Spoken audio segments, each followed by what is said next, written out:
पहा मुलांनो, स्पर्धा परीक्षेला टक्केवारीवर देखील प्रश्न विचारलेला असतो. आता याचं उत्तर पटकन कसं काढायचं याची एक ट्रिक आहे. पहा काय करायचं. विचारले 80 चे 20%. हे दोन शून्य काढून टाकायचे आणि यांचा दोघांचा आपण काय करायचं आहे, गुणाकार. 8 दुने 16.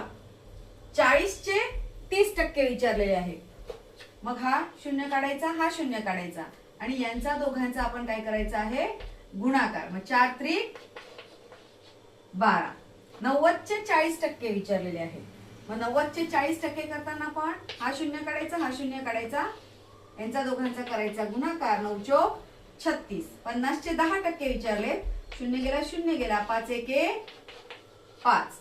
70 चे 50% किती. हा शून्य गेला, हा शून्य गेला, 7 पाचा 35. आहे की नाही सोपं. लिहून घ्या.